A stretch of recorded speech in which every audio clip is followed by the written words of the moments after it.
bata, ano ang napapansin nyo sa ating isara? Katrina? May dalawang bata, teacher.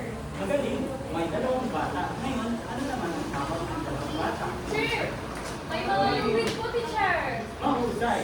Itong dalawang bata na ito ay may mga hawak ng lubid sapagkat ang kanilang mga lobo ay lumipat nang bigla may dumaan at malakas na hangin. Upang tulungan sila na magkaroon ulit ng mga lobo, ano ang mga dapat natin gawin? Katrina? Managot sa mga tanong ko, teacher. Magaling, ano pa? Siyempre ito. Mag-participate, teacher. Mahusay. Ngayon ay papangkatin ko ang klase na ito sa dalawang grupo. Ang lalaki sa pangkatisa ay ang pangkatisa sa kanan. At ang pangkat dalawa naman, ang babae ay sa kaliwa. Ngayon mga bata, ano ang nakikita nyo sa mesa? Teacher, may box, teacher. Tama, isang mystery box. Ngayon, pipili kayo ng isang representatibo bawat grupo para pumunta dito sa harapan at kumuha ng isang misteryosong litrato mula dito sa ating mystery box. Ngayon, sa pangkatisa, sino ang inyong representative? Teacher, si Lily. Yama? Ang kadalawa naman, okay, Jennifer.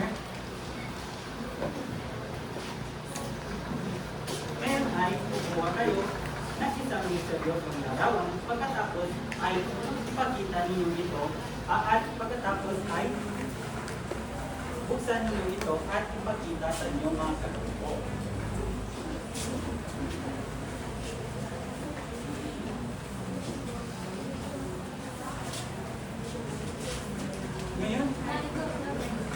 Ngayon mga bata, sa pangkat isa, ano ang nakikita nyo sa larawan? Angela? Magaling. Ano pa? Magaling. Meron pa ba? Ang bata na nasa larawan na ito ay nagsusulat at ginagawa ang kanyang tagdang aralin na kailangan niyang ipasa.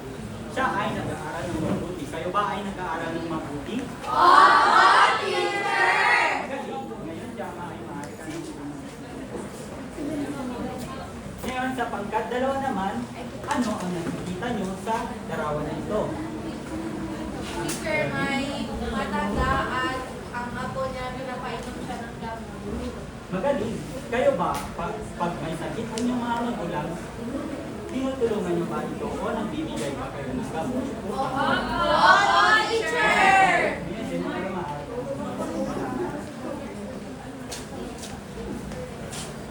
Ngayon mga bata, may inihanda akong kwento. At sasabayan nyo siguro sa pagbasa ng kwento na inihanda ko. Naintindihan niyo po ba? Oo, teacher! Ang pamagat ng ating kwento ay ang masipag na mag-aaral. Ang masipag na mag-aaral. Ang masipag na mag-aaral.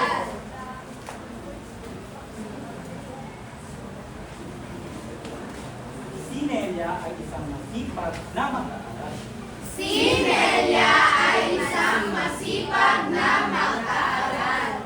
Lagi siyang gumigising tuwing ika-5 ng umaga para maghanda sa pagpasok niya sa paaralan.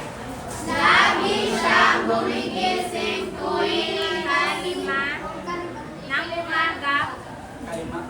Alas 5 ng umaga Alas 5 ng umaga para maghanda sa pagpasok niya sa paaralan. halos 30 minuto ang biyahe niya bago makarating sa eskwela. Halos 30 minuto ang biyahe niya bago makarating sa eskwela. Mahilig magbasa ng aralin si Nelia. Mahilig magbasa ng aralin si Nelia. Sinusulat niya ang lahat ng gawain pang-upuan. Isinusulat niya ang lahat ng gawain pang-upuan. Gumagawa rin siya ng mga gawaing bahay. Gumagawa rin siya ng gawaing bahay. Sinasagutan niya ang lahat ng takdang aralin. Sinasagutan niya ang lahat ng takdang aralin. Lagi siyang nagboboluntaryo sa mga gawain sa paaralan. Lagi siyang nagboboluntaryo sa mga gawain sa paaralan. Kahit na naglalaro ay di niya nakalimutan ang kanyang pag-aaral. Kahit na naglalaro ay di niya nakakalimutan ang kanyang pag-aaral. Ngayon mga bata, may mga katanungan na inihanda siguro base sa binasa nating kwento.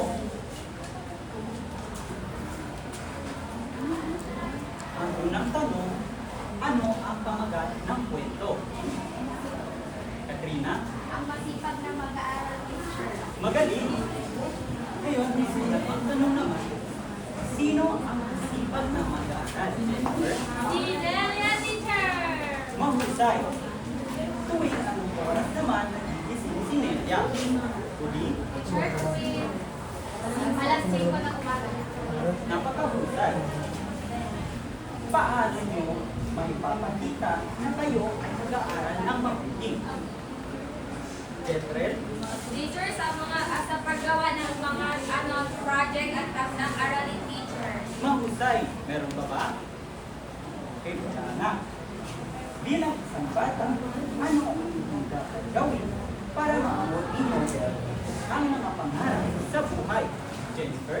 Teacher, para maabot ko po ang aking pangarap, teacher, kailangan ko po mag-aral ng mabuti at magsipag, teacher. Napakagaling. Ngayon, bigyan natin ng masigabong palakpakan ang ating sarili dahil kayo ay nakinig talaga sa kwento ni Guro. Ngayon naman ay may ihandang gawain ni Guro.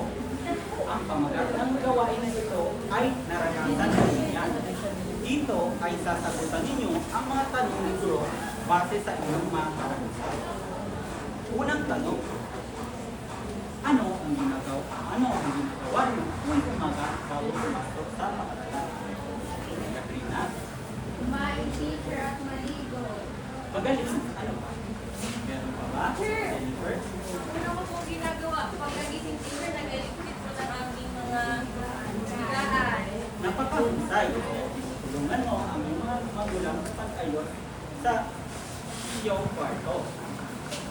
Ngayon naman mga bata, ginagawa niyo ba ang mga takdang aralin na binibigay sa inyo? Opo, teacher! Magaling upang magkaroon kayo ng mataas na grado at hindi mabagsak sa kanya. Ngayon ay tinutulungan niyo ba ang iyong mga magulang sa gawaing bahay? Opo, teacher! Paano? Teacher, Ah, sa paggawa siya ay? rin po, teacher. Napakahusay, Ricon. Sa paglalaba po ng mga klase, teacher. Magaling, Glory. Sa paghuhugas ng pinggan po, teacher. Magaling, meron pa ba? Teacher, Kayla? napaglinis ng buong bahay. Magaling. Ngayon mga bata, kailan kayo tumulong sa isang tao at ano ang ginawa ninyo upang tulungan sila? Ano din na ang naramdaman ninyo pagkatapos nyo silang tulungan? Alkaldi?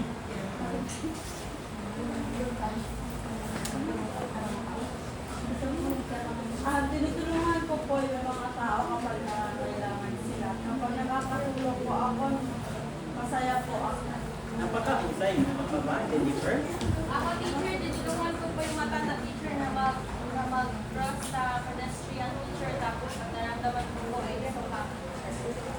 magaling. Ano ba? Ngayon ay, ano naman ang natutunan nyo sa bahay o paaralan na nagagamitin nyo sa paglaki nyo? Katrina? Pag-respeto sa bawat isa, teacher. Tama. Ngayon ay narito si Gurong Jaymar para ipagpatuloy ang ating talakayan.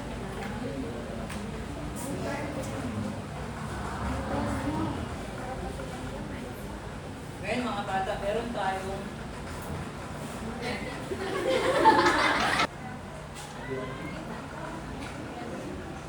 ang pag-uugnay ng ating sariling karanasan sa ating napakinggang kwento ay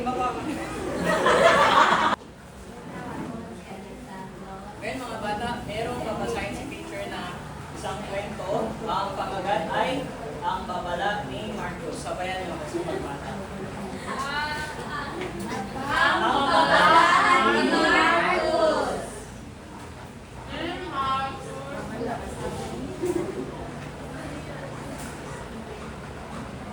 Maagang pumasok Maagang pumasok si Marcos si Marcos ang araw na iyon ng araw na iyon habang hinihintay habang hinihintay ang mga kaklase ang mga kaklase ay lumabas muna siya ay lumabas muna siya ng silid ng silid at pinagmasdan ang at pinagmasdan ang napakalakas ng labuhos ng ulan. napakalakas na buhos ng ulan. Maya-maya ay Maya-maya'y napatingin siya sa burol napatingin siya sa burol na nasa likuran ng kanilang silid-aral. ng silid-aralan. May 18 talampakan ang taas May 18 talampakan ang taas ng burol. ng burol. At ngayon napansin niya, At ngayon napansin niya, dinadaluyan ng malakas na tubig dinadaluyan ng malakas na tubig na bumabagsak pababa. na bumabagsak pababa. Kinabahan si Marcos. Kinabahan si Marcos. Parang nakita ko na ang eksenang ito. Parang nakita ko na ang Fernando. Sabi niya, Sabi niya, sa sarili, sa sarili, habang pinagmamasdan habang pinagmamasdan ang tubig na mabilis ang tubig na mabilis na dumadaloy pababa sa burol. na dumadaloy pababa sa burol. Bigla niyang naalala Bigla niyang naalala ang ipinalabas ang ipinalabas sa kanilang klase sa kanilang klase sa disaster management. sa disaster management. Ganito ang eksenang napanood ko noon. Ganito ang eksenang napanood ko noon. Anumang oras ay babagsak na ang lupa. Anumang oras ay babagsak na ang lupa Mula sa burol. mula sa burol. Ang takot niyang bulong sa sarili. Ang takot niyang bulong sa sarili. Mabilis na nagtatakbo at nagsisigawan. Mabilis na nagtatakbo at nagsisigawan. Ang batang si Marcos. Ang batang si Marcos. Labas! Labas! Labas kayong lahat! Labas kayong lahat! Takon, bubuho ang burol Takot! Bubuho ang burol sa ating paaralan. sa ating paaralan. Bakit mo sila pinalabas? Bakit mo sila pinalabas? Ang nagtatakang Ang nagtatakang tanong ng ilang guro. tanong ng ilang guro. Itinuro ni Marcos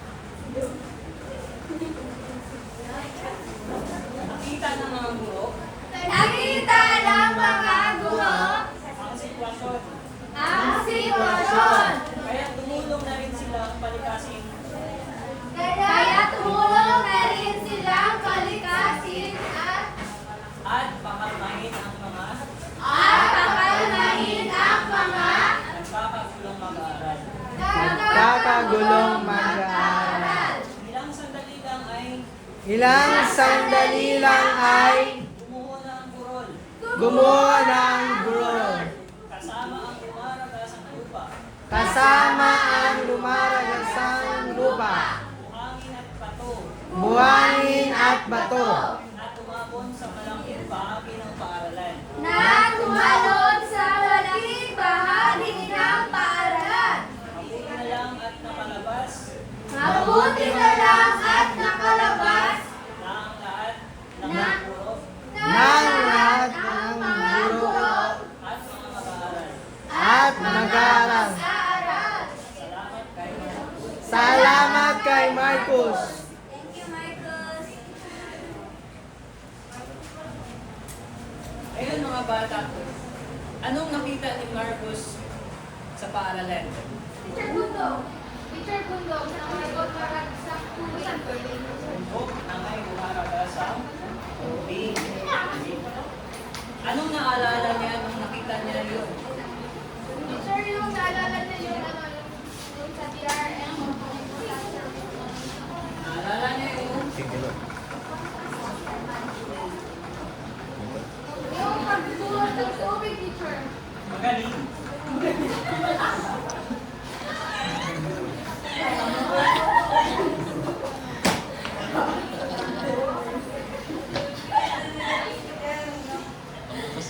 sino ang mga tauhan sa kwento?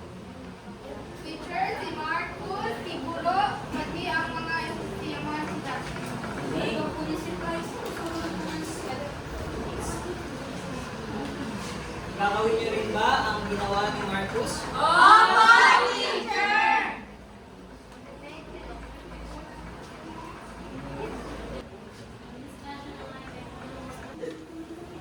Ngayon para sa inyong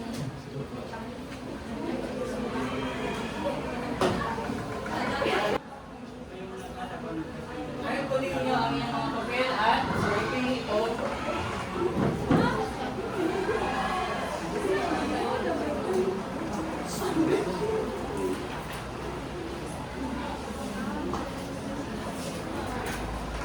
Ang kwento, discussion? Tapos na ba lahat? Opo, teacher! Pasa sa gitna, pagkatapos sa harap. Nandito na ba lahat? Opo, teacher! Okay. Ngayon para sa inyong pagkakaralin.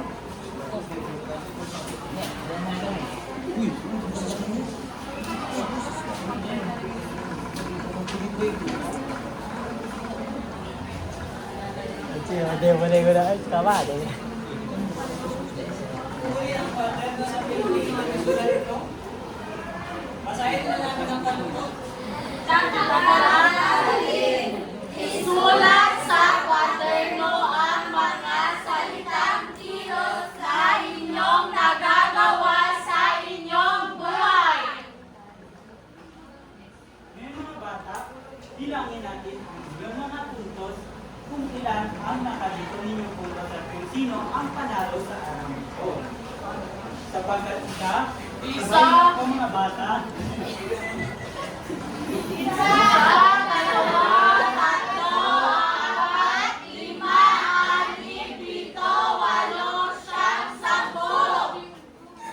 ang pagkakaroon hanggat isa ay nakalito ng 10 puntos. Ngayon, aanin natin naman